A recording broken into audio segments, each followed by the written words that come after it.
Let's talk the Boston College Eagles. I kind of vibe with what Bill O'Brien is doing up in Chestnut Hill. They've got an interesting quarterback battle. They've got some dudes, I think, at wide receiver. And, the defense is looking pretty good. So tell me what you're thinking about Boston College. Are you buying their stock? Are you kind of cautiously optimistic? Where do you land? I mean, this is the blueprint, I guess, if you want to talk about an NFL coach. Bill O'Brien, of course, got to experience being a college head coach before he went to the NFL, but a successful NFL coach going back to college eventually and finding more success. I think 7-6 surprised a lot of people last year in a very good way.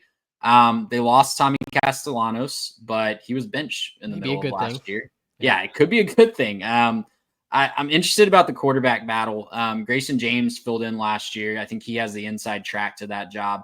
Haven't seen if they've officially named a starter just yet, but Grayson James, I think, has the inside track to that job. But they also brought in Dylan Longren from Bama. So that's a former 4-star kid. Didn't get a lot of playing time, obviously, or if any, at Bama, but talented kid. We've seen bench players at Bama come up and be good in the ACC in the past. So that's going to be an interesting quarterback battle. 20 Yeah, you career mentioned the wide pass receiver attempts. combo. Yeah, 0, you said? 20.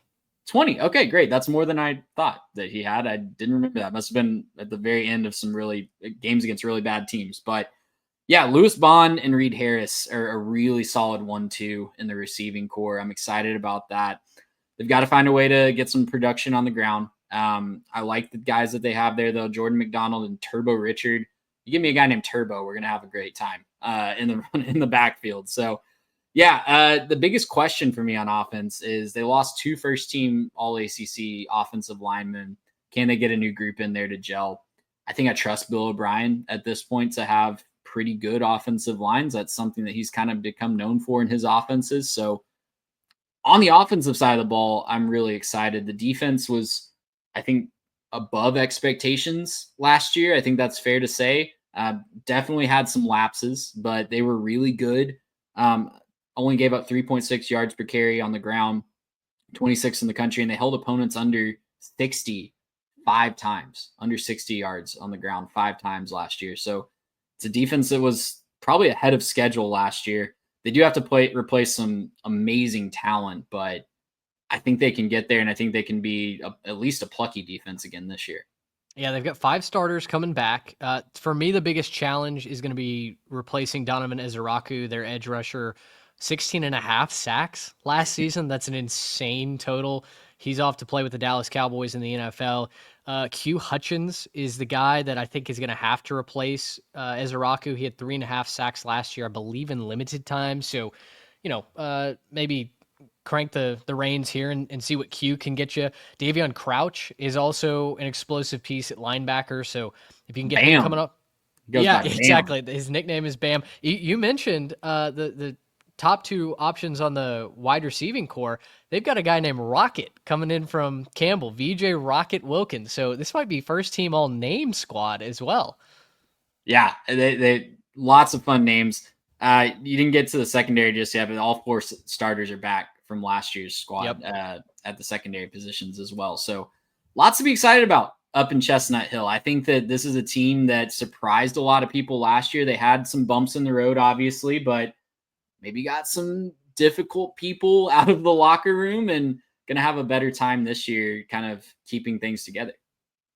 I love it. I'm very excited to see how they build on the 2024 campaign. The schedule's brutal though, Yeah. and all of this hype, I say up front because I don't know that they get to a bowl game here in year 2, but they open with Fordham. They go on the road to Michigan State, a team that I think you and I both expect to continue to build in year 2 of Jonathan Smith. So that's tricky. They go to Stanford, which is inherently a weird road trip all the way across the country. They play California at home, so out to California to play one opponent, come back and play Cal at home. At Pitt, they got Clemson and Connecticut at home. They go to Louisville. They play Notre Dame, SMU, and Georgia Tech all at home, all in a row. And then they finish at Syracuse. If they got to a bowl game, I would give Bill O'Brien a standing ovation because it's not going to be easy. I think if they win 6, Bill O'Brien should be ACC Coach of the Year. They're playing Might well be. they're playing my personal top 5 in the Yeah. conference. You mentioned them.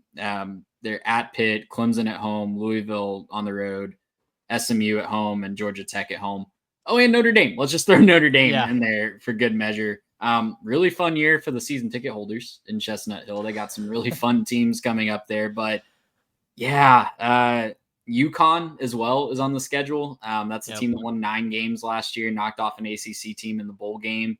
At Michigan State, I think Michigan State's going to be better, and they have to go to East Lansing. So it's tough. It's a really tough, about as tough as a schedule as you could possibly get in the ACC. Especially to close, man. I mean, the second half of the year is just disgusting. Now, that being said, with some of these teams that I really like, when I go through their schedule, I try and pick one game that if they were going to pull an upset, where would it be? Who would it be? We'll talk about them later on. They're near and dear to our hearts. We may have a financial interest in them. I kind of like them to pick off SMU late in the season. I wonder if that's a spot where SMU has not played particularly well in the Northeast and going to Chestnut Hill against this Boston College team. Listen, it's a team that's going to be the underdog for most of the season anyway. So even getting to the last third of the schedule, I don't necessarily know that Boston College is going to be checked out, even if they're not playing for much, even if the ultimate goal, the best that they could reach, is a bowl game by that point.